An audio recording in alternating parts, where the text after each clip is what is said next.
Bilal, the great African Muslim.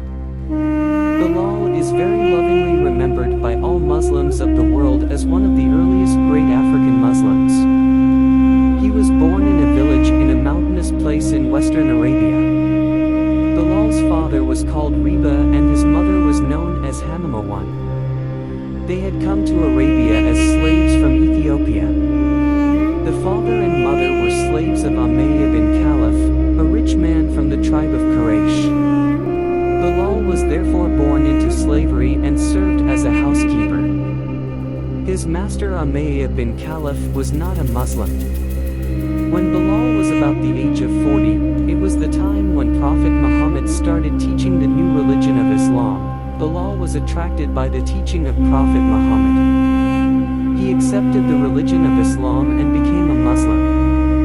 When Ummayya bin Khalaf and his family went to worship idols, Bilal would pray to Allah as taught by Islam. In the early days of Islam, the tribe of Quraish, who was strong and many and lived in and around Mecca, disliked Islam. They also disliked Prophet Muhammad and his new teachings. If any person accepted the new religion, they oppressed and harassed him. One day Ummayya bin Khalaf came to know of Bilal's secret prayers. He called Bilal and asked, "O Bilal, do you worship and bow down to the God of Muhammad?" Bilal was not afraid.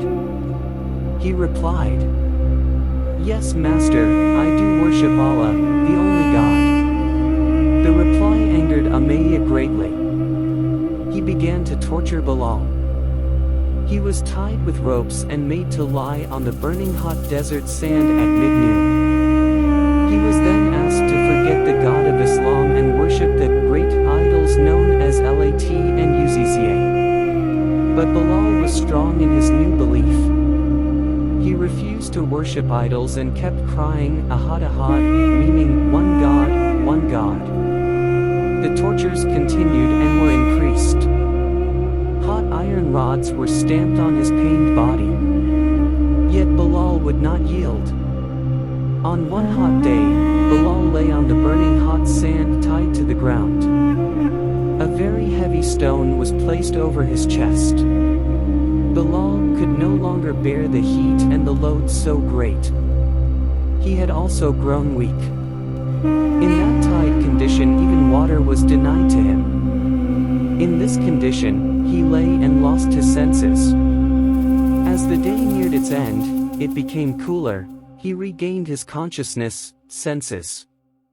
He found that the heavy stone was no more on his chest. He wondered who had come to free him from pain. His heavy eyes slowly opened only to look at the bright smiling face of Prophet Muhammad. Prophet Muhammad had heard of and seen the torture of Bilal. It pained him extremely to learn that a true believer should suffer in such a manner. He also felt pity for the poor man who told Abu Bakr to purchase Bilal from Ummayya and set him free. This was done. In similar ways, the Prophet had many slaves set free. He insisted that slaves be treated fairly and kindly. Through his conduct, he also set such examples. When Bilal first came before the Holy Prophet, he praised the Holy Prophet in two poetic lines in his native language. The Prophet asked Hassan bin Thabit to translate it into Arabic. He translated it into words that mean, "When in the world, the virtues are described, thou art mentioned as the model of virtues in our midst."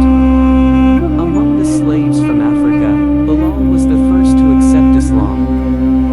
He had a strong faith in Allah and a great love for the Prophet. He had a pure character. Soon he earned the high respect of the Prophet and other great Muslims of the time. The Prophet liked Bilal's sweet voice, making him the first muazzin, the caller to the prayers. All through his life, Bilal remained a close companion of Prophet Muhammad and was with him on every occasion. When the Prophet died, he was very saddened. Thereafter, all his life he looked grieved and very solemn. He had gone to Medina when the Prophet had migrated. After the death of the Prophet, he did not feel happy to stay in Medina.